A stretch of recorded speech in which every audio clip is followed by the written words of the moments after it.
반갑습니다.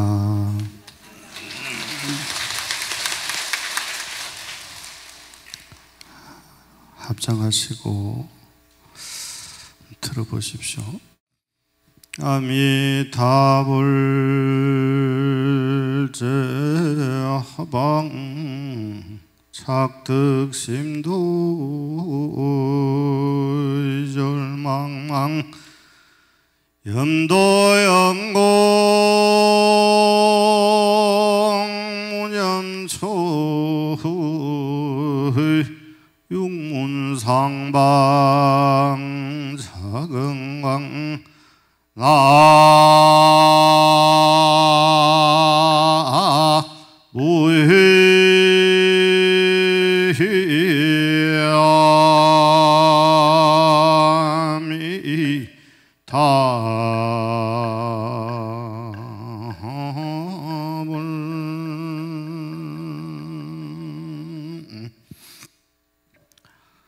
자신의 참 주인공을 찾아서 오늘도 이렇게 함께 수행정진하는 정법사의 정법행자 여러 불자님들 만나 뵙게 돼서 매우 반갑습니다.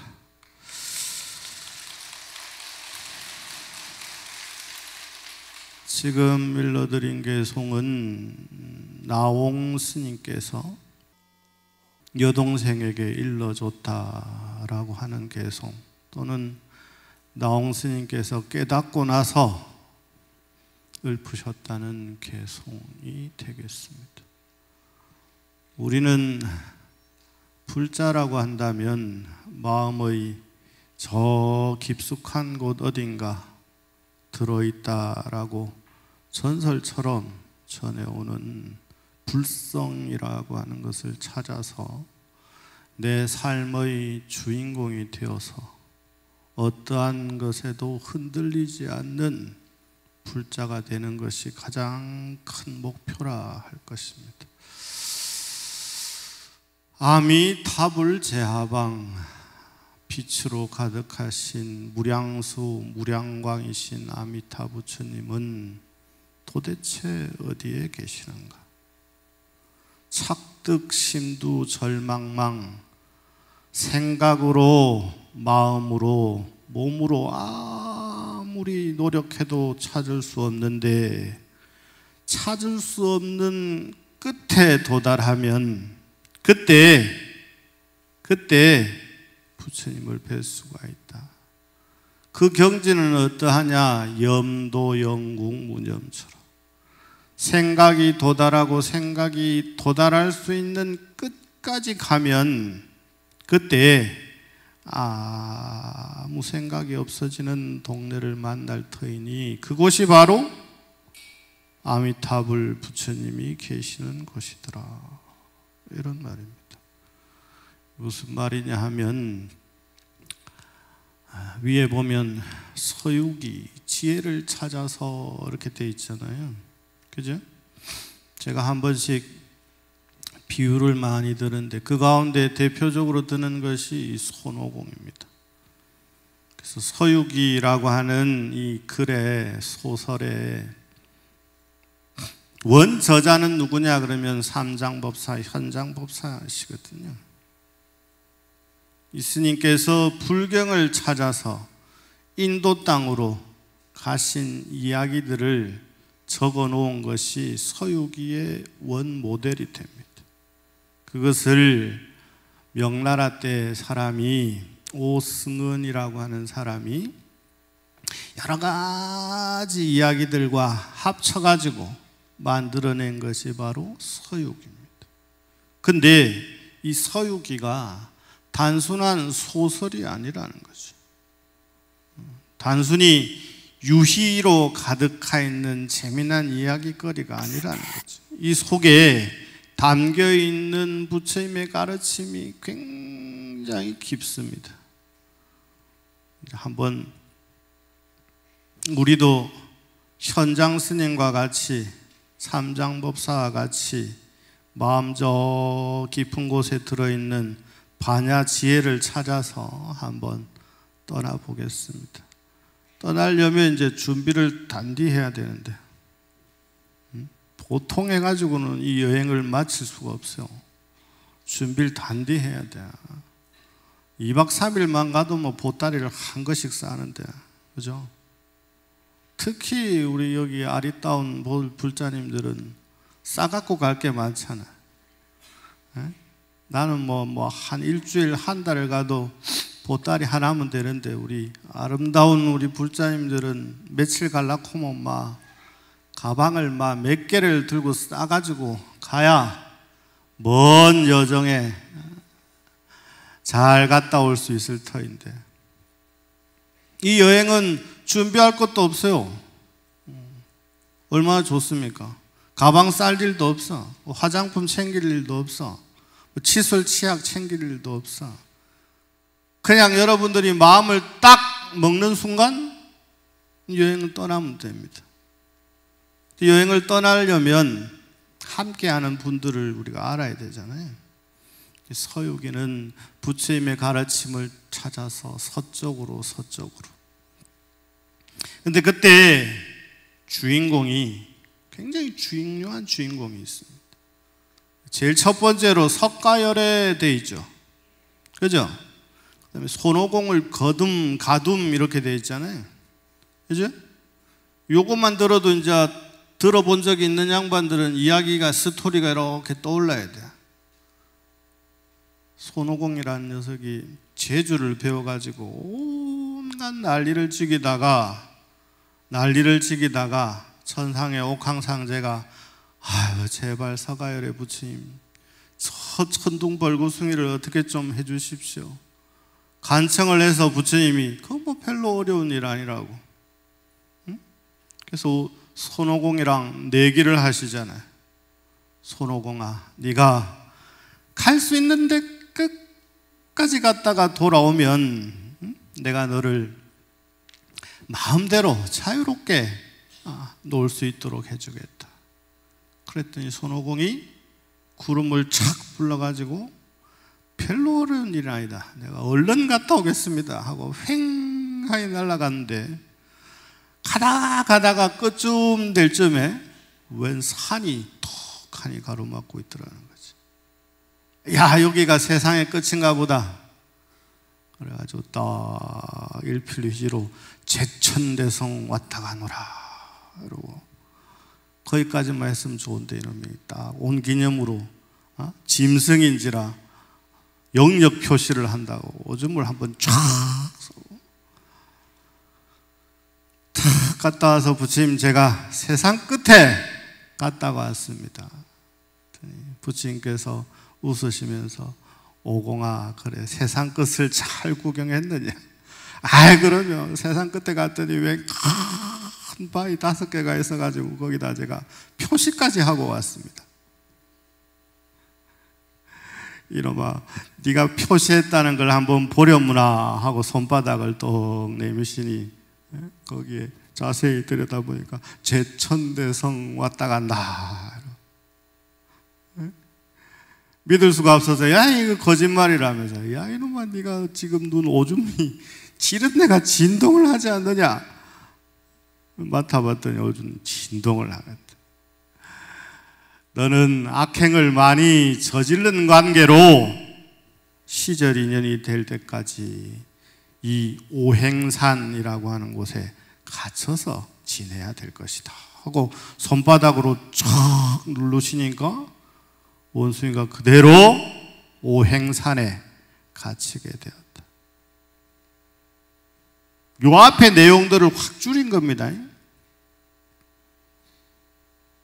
손오공이 신통력을 얻고 이름을 얻은 이가 누구냐? 뒤에 나오는 수보리 조사입니다. 들어보셨어요? 손오공의 이름을 지어준 이가 누구냐? 수보리 조사라. 손오공에게 72가지 술법을 전해준 이가 누구냐? 수보리 조사예요. 손오공이 원숭이 시절에 타고난 인연이 독특해서 남다른 원숭이였단 말이에요. 그래서 이게 영원한 생명을 사는 방법을 찾아야 되겠다, 술법을 배워야 되겠다라고 찾아간 게 어디냐 그러면 수보리 조사예요. 수보리 조사를 찾아가서 수보리 조사에게 술법을 배우고 수보리 조사가 인정을 해줍니다. 그러면서 너에게 이름을 줘야 되겠다. 원래 손과 옆에 개를 뜻하는, 짐승을 뜻하는 개견자 부수가 옆에 붙어 있다 그래요. 그래서 너는 이제 짐승에서 벗어나서 돌을 닦는 사람이 되었으니, 사람으로 되었으니 지금부터 너는 그 개금자변을 떼고 손가라고 하면 되겠다. 그 가운데에서 나의 제자가 되었으니 너의 이름을 오공이라고 하겠다.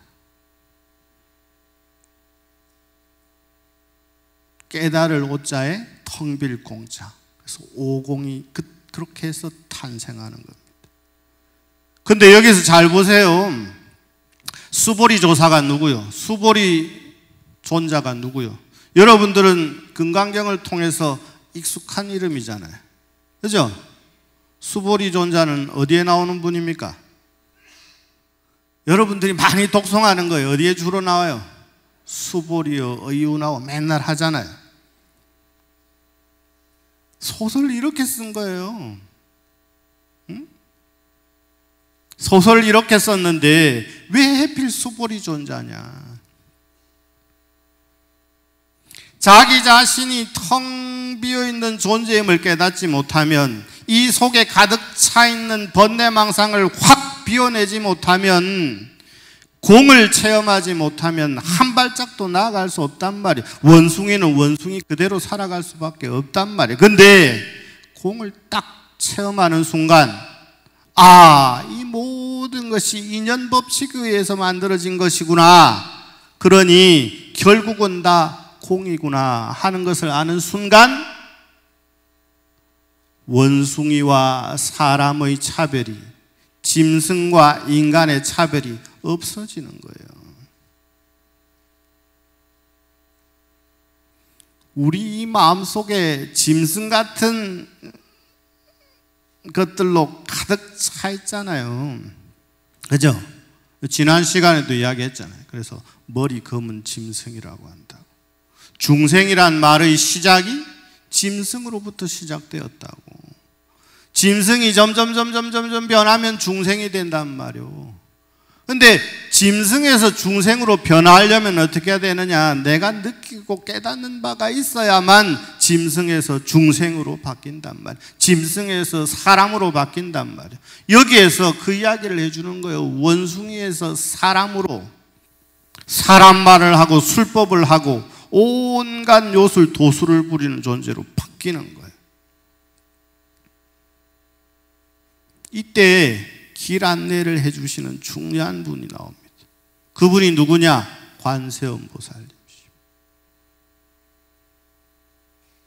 관세음보살 헌장법사에게 지혜를 찾아서 반야를 찾아서 떠나시오. 대신 데리고 가야 할 사람들이 있습니다. 데리고 가야 할 중생들이 있습니다. 그 중생이 누구냐? 손오공, 사오정, 처팔계. 자, 여기서 손오공 등장했고, 석가열애 등장했고, 관세음보살님 등장했습니다. 그죠? 석가열애는 손오공을 가두음이라고 되어 있지만 우리가 가지고 있는 본래 청정한 불성을 이야기를 하고, 그죠? 근데 손오공을 가뒀단 말이야. 그러면 부처님이 손오공을 가뒀잖아요. 그죠? 우리의 마음속에 불성이 가득 들어있음을 이 스토리 속에서 읽어내야 된단 말이에요. 이 스토리 속에서 읽어내야 돼. 왜 부처님이 손오공을 가뒀을까? 손오공은 우리를 뜻하고 부처님이 가두었다라고 하는 것은 우리들 속에 부처가 들어있음을 상징적으로 우리에게 일러주는 거예요. 알려주는 거예요.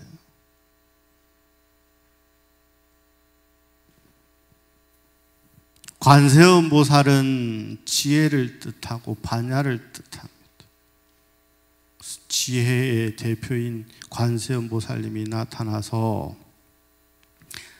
우리의 마음속에 들어있는 부처를 찾으려면, 수많은 고난과 역경을 거쳐가지고 지혜를 완성하려면 부처님의 가르침을 찾아서 떠나야 되는데, 떠나려면 반드시 함께해야 될 친구들이 있단 말이에요. 도반들이 있단 말이에요. 수행원이 있단 말이에요. 그게 뭐냐? 자, 손오공은 공을 깨달아야 된다라고 하는 의미를 가지고 있고, 저 팔계는 8가지 가장 근본계라고 하는 8간제를 지켜야 되는, 그걸 상징하는 겁니다. 그래서 이름이 짐승저자의 8계예요. 8계. 짐승에서 사람으로 변하려면 8계를 실천해야 된다. 그러면 다른 말로 해도 됩니다. 8계는 다른 표현으로 8정도라고 해도 돼요. 중생이 짐승에서 인간으로, 인간에서 보살로, 보살에서 부처가 되려면 지계가 청정해야만, 그래야만 자기 자신에게 휘둘리지 않고 살아갈 수 있단 말이에요. 그러니까 계목이 첫째예요. 손오공이 첫째고, 그죠? 아, 내가 부처일 수도 있겠구나. 내가 깨닫는 순간 부처구나 라고 하는 것은 무엇으로부터 체험을 할 수 있느냐, 깨달을 수 있느냐? 공성을 체험하는 것으로부터 깨달을 수 있다. 그러니까 오공이 첫째예요. 둘째, 그러면 공성을 깨닫기만 하면 끝나냐? 아니라는 거예요. 윤리, 도덕을 바탕으로 해서 청정한 나로 나아가야 된단 말이에요. 청정한 나로 나아가려면 근간이, 밑바탕이 지켜야 될 것들을 엄격하게 지킬 때 가능한 일이다. 삶의 패턴을 완전히 바꿔야만, 그것을 뭐라고 그러냐 그러면 현대말로는 라이프 스타일을 바꾸는 거예요. 삶의 모습을 바꾼다라고 하는 것은 어떤 거냐? 몸에 병이 있으면 병의 진단을 한 다음 병이 낫기 위해서 노력을 하는 거죠. 의사가 처방전 지어준 대로 때 되면 물 마시고 때 되면 약 먹고,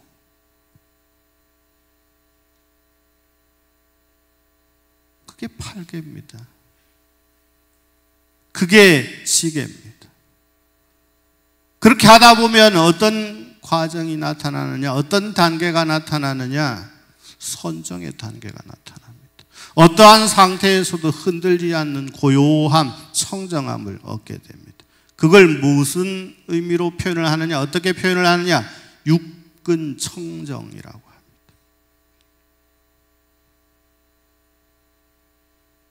그래서 셋째 이름이 뭡니까? 오정 아닙니까? 오정. 거기에 보면 뭐라고 되어 있습니까? 깨달을 오자에 청정할 정자.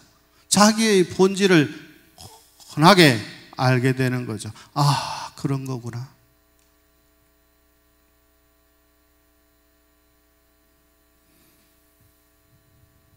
자, 이제 존재 구성이 다, 이제 여행의 구성이 다 이루어졌어요. 네? 삼장법사가, 현장법사가 부처님의 가르침이, 내가 이게 부족해서 반드시 서역에 그 가르침을 일러준다고 하시니, 그 가르침이 있다고 하시니 내가 서역으로 가서 부처의 가르침을, 부처님의 가르침을 반드시 배워와야 되겠다. 떠납니다. 누구와 함께? 손오공, 사오정, 저팔계와 함께 떠나는데 첫 번째 도적을 만납니다. 거기에 보면 6 도적, 심원, 육창 돼 있죠. 이 여정길이 얼마나 고통스러우냐 그러면, 지금 제일 어렵다라고 하는 인도 여행의 한 100만 배 정도 어렵다고 보시면 됩니다. 제가 이 길이 어떤 길인가 보따리 하나 짊어지고 한번 가봤단 말이에요. 요즘 세상에 비행기, 기차, 돌아다니는 자동차가 있는데도 불구하고 무지막지하게 힘든 곳입니다. 이 실크로드라고 하는 곳 자체가. 지금도 힘든데 수천 년 전에 그 옛날에 이 길은 얼마나 힘들었을까. 길을 가다가 도적을 만납니다. 근데 이 도적이 그래서 이걸 육적이라고 그럽니다. 도적이 나타나자마자 손오공이 도적의 정체를 알고 다 때려잡습니다. 여기에서 현장 스님과 갈등이 일어납니다. 쫓기만 해도 될 텐데 손오공은 이건 인간이 아니고 도적이다. 때려 죽여버렸네. 살생을 했단 말이에요. 현장 스님이 이걸 두고 볼 수 있겠습니까? 이때 손오공과 삼장법사가 다툼이 일어나서 손오공이 삼장법사를 떠나죠. 저는 스님을 모시고 못 가겠습니다. 이때 중요한 이야기가 있어요. 현장법사는 이때까지만 해도 세속지를 가지고 있는 거예요. 삼장법사이긴 한데 이런 경험이 없단 말이에요. 저게 도적인지 나쁜 놈들인지 뭐하는 놈들인지 없단 말이에요. 그러니까 죽인 것에만 관심이 있는 거예요. 분노하는 겁니다. 어찌 그럴 수가 있는가.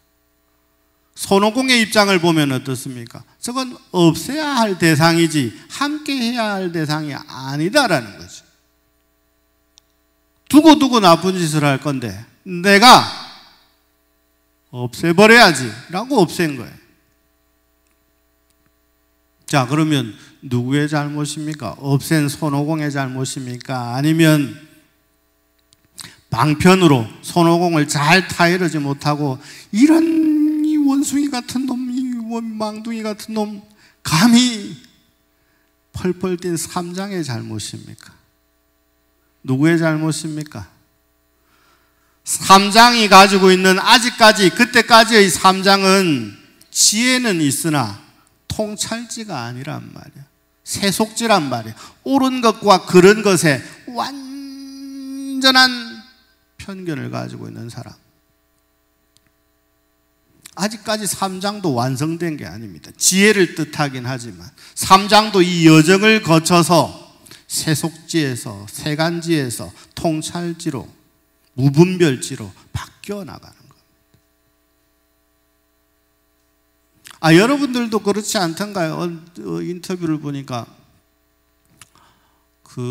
요즘 젊은 여자아이들한테 롤 모델로 여러분들도 한 번쯤 다 연기나 이름 들어보셨을 거예요. 윤여정 배우라고 들어보셨어요?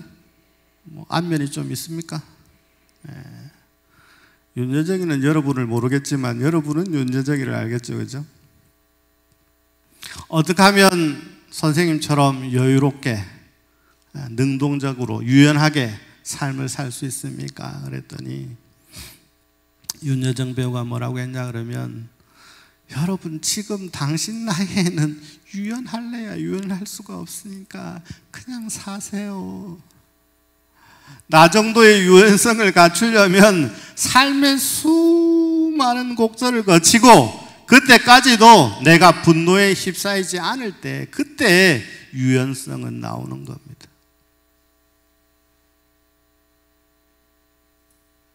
여러분들 젊은 사람들 부러워할 거 없다니까. 여러분들은 젊어봤지만 젊은 사람들은 여러분들의 나이를 경험해보지 못했잖아요. 그럼에도 불구하고 마냥 젊은 것만을 부러워할 필요가 없단 말이에요. 여러분들만이 가지고 있는 엄청난 능력치가 있어요. 엄청난 경험치가 있어요. 그러한 경험치들은 짧은 시간에 이루어지는 게 아닙니다. 근데 경험치만 있다고 해서 되느냐? 아니에요. 경험치가 자기 자신을 지배하면 요새 유행하는 꼰대가 되는 겁니다. 자기 자신의 경험만을 믿고 이는 경험이 없어서 그래 라고 상대방을 나무라는 꼰대 같은 어른이 된단 말이에요. 그건 아니죠. 그 나이를 존중해 줄 아는 어른이라야 진정한 그릇을 가진, 크기를 가진, 경험치를 가진 어른이 될 수 있죠.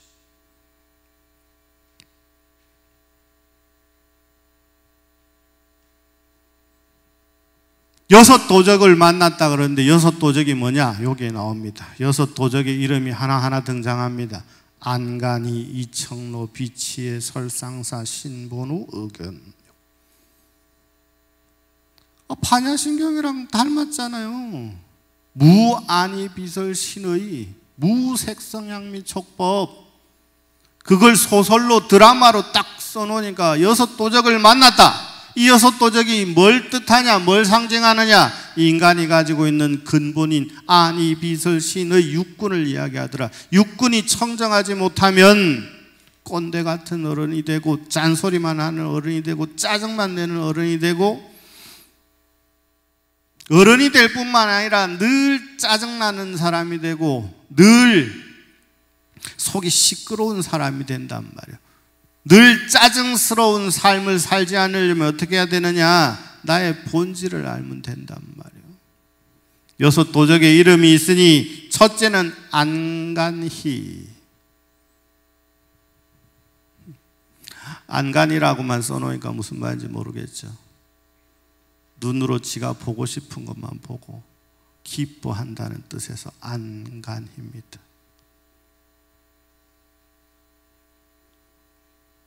지가 보고 싶은 것만 보니까, 지가 좋아하는 것만 보니까 안간히란 말이에요. 눈이라. 아하, 이 눈이라고 하는 도적은 늘 훔치는데 뭘 훔치느냐? 지가 좋아하는 것만 보려고 한단 말이에요. 지 눈에 안 들어오는 건 안 보려고 한단 말이에요. 지 눈에 안 들어오는 건 안 보는 것에서 멈추는 것이 아니라 비난하고 비방한단 말이에요. 그래서 안간이라 그래요. 그래서 도적이라 그런단 말이에요.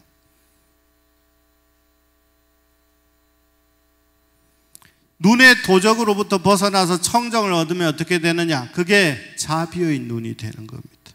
그게 금강경에서 나오는 오한 중에 첫 번째 단계 유관을 얻게 되는 겁니다. 눈이 좋아지는 거예요. 눈이 좋아지면 어떻게 해야 되느냐? 어떻게 되느냐? 눈으로 보시하는 거예요. 이렇게. 어떻게? 사랑스러운 눈길로 쳐다보는 거죠. 눈을 이렇게 꼴치지 말고. 인간은 이 표현의 도구가 굉장히 많습니다. 눈을 와 그리 싸납게 뜨노? 어떻게 뜨는 게 눈을 싸납게 뜨는 건가? 응? 니는 눈빛이 어떤 눈빛이길래 눈빛이 싸납다고 그럴까? 눈빛이 싸나울 때 여러분 거울을 딱 보면 아이고야 내가 이 찌그리고 있구나. 아유 내 눈빛이 눈총, 눈으로 총을 쏘고 있구나 하는 걸 알 텐데 거울을 딱 들여다볼 수가 없잖아요. 승질날 때, 눈을 이렇게 꼴칠 때, 그때 안 거울이 있으면, 그때 그 모습을 바라볼 수 있는 거울이 있으면 그 거울은 수행의 힘으로 생기는 거예요. 눈을 이렇게 꼴칠 때 내가 눈 꼴치구나. 눈을 꼴친다는 것은, 눈빛이 싸납다는 것은 뭔가 뭐의 표현이에요? 내가 지금 심기가 불편한 거지. 그러니까 뭔가 마음에 안 드는 거지. 그러니까 눈빛이 싸나워지고 눈을 이렇게 빼딱하게 뜨기 시작하는 거죠. 그죠? 능원경에서는 이걸 눈병 걸린 사람이라고 그럽니다. 여러분, 눈이 고장이 나면, 지금은 다 고장이 나가지고, 이것도 잘 안 보여가지고 자꾸 이래 사잖아요. 조금만 저거 해도 눈이 왔다 갔다 하잖아요. 그때, 이게 눈이라고 하는 도적이 장난질을 치는 거구나. 그때 딱 알아차리고 거울을 딱 대는 순간 눈을 바로 떠야지. 이게 부처님의 가르침을 실천하는 거예요. 그럼 뒤에는 똑같습니다. 뒤에 뭡니까? 이청로, 귀로. 귀에 좋은 소리가 들리면 소리 좋다 이러다가 뭐가 빽빽빽 그래서 하면 여기에 희노애락 뒤에 기가 막히게 붙여놨잖아요. 아니 비설신의 뒤에는 희노애사 우욕 희노애락의 다른 표현이요. 인간은 이것에서 벗어나지를 않거든. 귀에 많이 거슬리는데 귀에 거슬리는 소리는 어떤 소리입니까? 무슨 말이 귀에 거슬립니까? 아유, 들었나고 저거.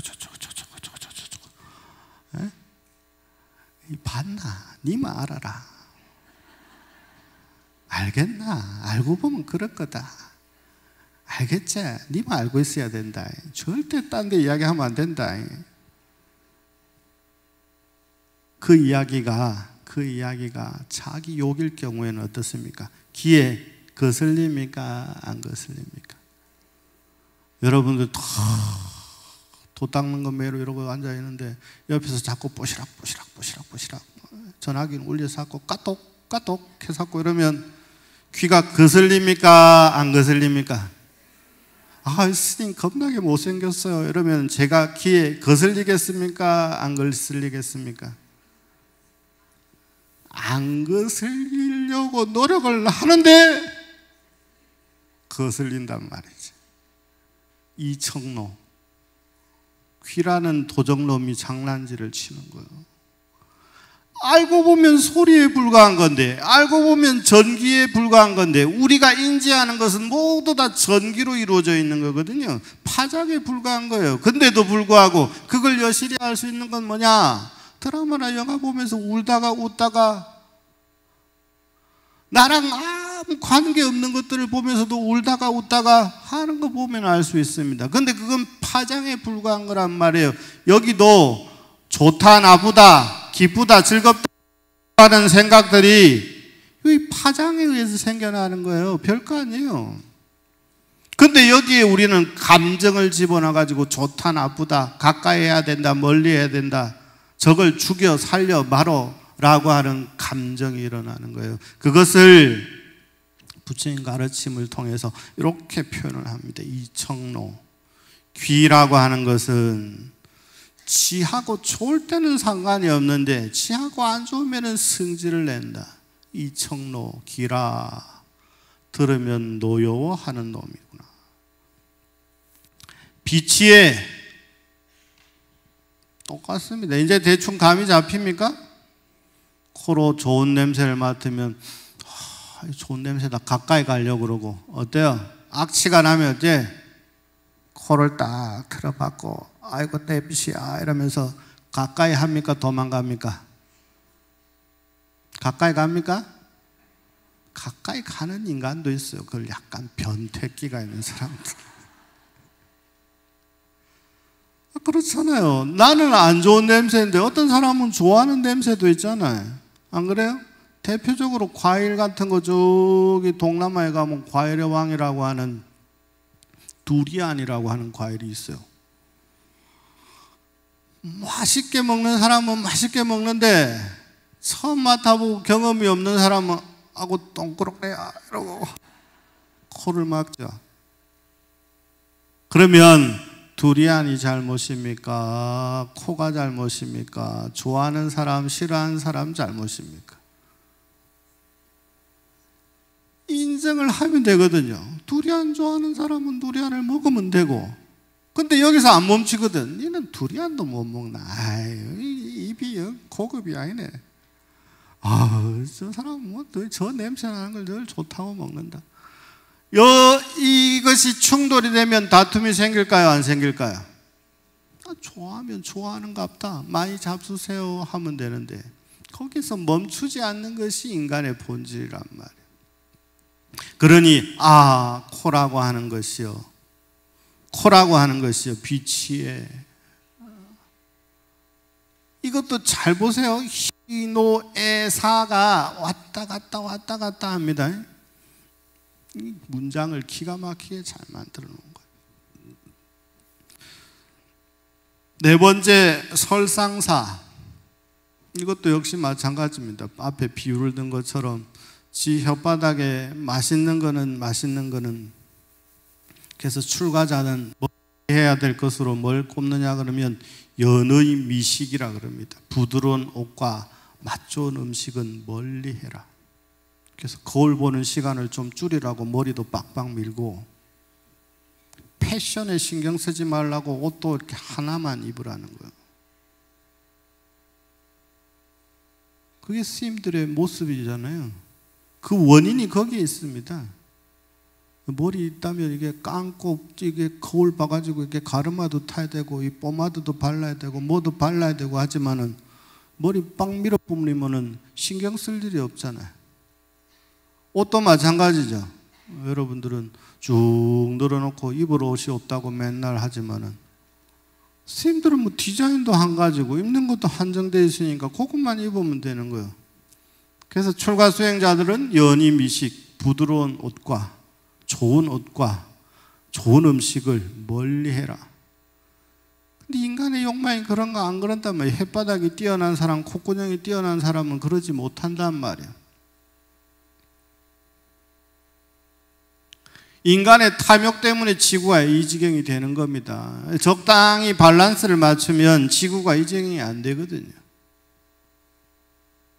이 미각이 주는 즐거움, 기쁨, 행복만 쫓으면 수많은 일들이 일어납니다. 그걸 주의해라. 설상사. 신본우는 무슨 말이냐? 몸은 근본적으로 근심덩어리다. 이걸 알아야 된다. 몸이라고 하는 것은 근본적으로 근심을 가지고 있다. 이걸 뭐라고 하느냐 그러면 부처님도 열반에 드셔야만 생물학적인 몸이 있는 한 번뇌는 계속 일어난다. 여러분 착각하시면 안 돼요. 부처의 경지에 도달하면 깨달음을 얻으면 아프지도 않고 잠을 안 자도 되는 것처럼 착각하면 안 된단 말이에요. 깨달음과 아픔과는 별개의 문제예요. 깨달은 사람도 아프단 말이에요. 그걸 부처님이 열반에 드실 때 리얼하게 보여주시잖아요. 열반에 드시는 그 순간까지 복통과 설사에 시달리셨거든요. 육체가 존재하는 한 그 고통으로부터 자유로울 수가 없습니다. 육체가 주는 고통은 깨달음과 별개라니까. 대신에 고통이 육체를 지배하지는 않죠. 아프구나 라고 느낄 뿐이죠.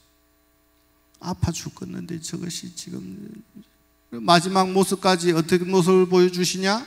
아파서 그렇게 고통스러워 하시면서도 한 사람에게라도 더 부처님의 가르침을 일러주시기 위해서 사람을 불러드립니다. 부처님 가르침을 듣고 싶어서 정말 멀리서 온 사람이 있는데 부처님 어찌해야 될까요? 오라고 해라. 부처님 말씀을 해주시고 돌아가시거든요. 우리 같으면 엄두도 없죠.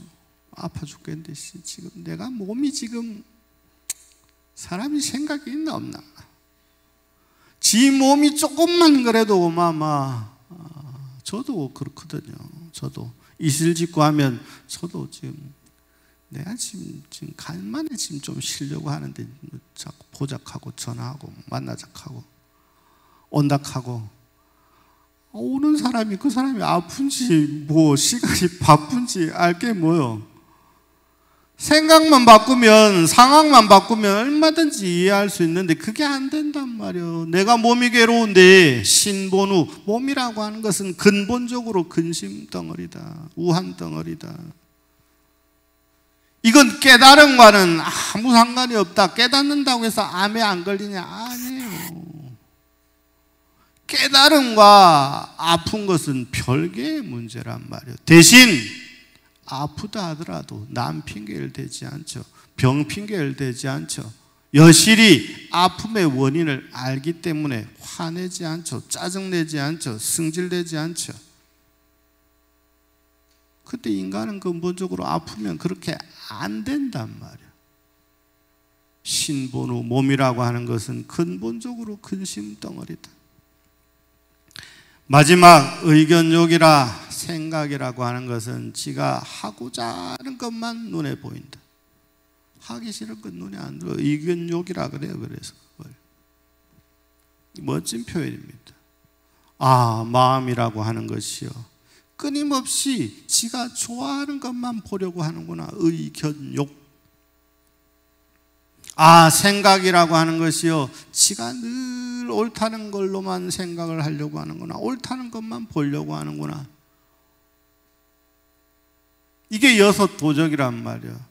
이걸 깨닫고 나면 그때 뭐라고 하냐, 그걸 육군청정이라고 한단 말이에요. 육군청정은 어떻게 이루어지느냐, 내가 텅 빈 존재임을 알고 팔개를 지키고 선정을 닦아 나갈 때, 그때 안이 빚을 신이 도적은 사라진단 말이에요. 사라진다고 해서 없어지느냐, 없앨 게 아니, 이건 함께 해야 되는 거지. 없앤다고 없어지는 게 아니란 말이. 이 도적은 거기에 손오공의 잘못이 있단 말이에요. 죽이 없앤다고 사라지느냐? 아니요, 안 없어져요. 무시로 끊임없이 나타나지. 따로 존재하는 것이 아니라 내가 어떤 생각을 하느냐에 따라서 이 도적은 나타나니까, 도적임을 알아차리는 순간 도적은 사라지는 거예요. 사라지면 그걸로 끝나느냐? 아니요. 도적이구나 하고 보고만 있으면 도적이 도적대로 그대로 가죠. 이 도적을 개과천선시키는 노력을 필요하단 말이에요. 그래서 중생들에게 기도와 수행과 정진이 필요한 겁니다.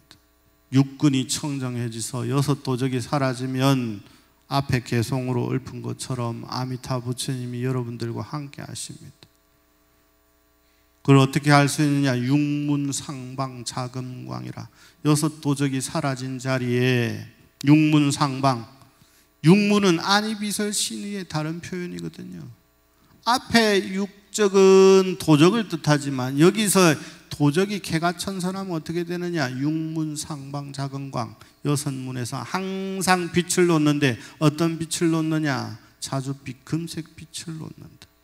그러니 눈꼴 치지 않고, 귀로 들어도 성내지 않고, 입으로 맛보아도 맛에 끄달리지 않고, 코로 냄새 맡아도 냄새에 휘둘리지 않고, 청정 본연의 나로 그대로 살아가는 겁니다. 그대로 살아가면 여러분들이 좋아하는 것으로 소원성취가 이루어지는 겁니다. 그러면 석가열애가 따로 있고, 관세음보살이 따로 있고, 손오공이 따로 있고, 저팔계가 사오정이 따로 있느냐? 아니죠. 다 어디에 들어있습니까? 여러분 속에 다 들어있는 거예요.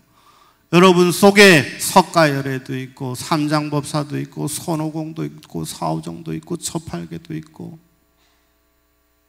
얼마나 대단한 존재입니까? 손오공이 여의봉을 커져라 하는 것만 신통력이 아니란 말이에요. 여러분 속에 들어있는 석가열애 나오시오 이러면 나오고, 관세음보살 나오시오 이러면 나오고, 여섯 도적 나오시오 그러면 여섯 도적이 나오고, 수많은 존재가 다 여러분 속에 들어있단 말이에요. 그러니 여러분 정진을 통해서, 수행을 통해서, 좌루 기도를 통해서, 화엄성중 기도를 통해서, 화엄성중이라고 하는 게 중요합니다. 손오공과 싸워가지고 처음 손오공을 쫓아보내는 존재가 누구냐? 화엄성중 중에 이랑진군. 이랑진군은 동진보살이거든. 화엄성중 기도를 하는 거예요. 화엄성중 기도를 하면 이 속에 화엄신장들이 함께 하시면서 여기서 일어나는 수많은 마음과 번뇌와 수많은 시기와 질투와 오염된 것들을 청정히 해준단 말이에요. 화엄성중, 화엄성중, 화엄성중 하면서 이 속에 화엄성중이 깃드는 순간 여러분 속에 들어있는 여섯 도적은 사라지고 그 자리에 빛으로 가득한 아미타 부처님이 함께 하시게 되는 겁니다. 아시겠습니까?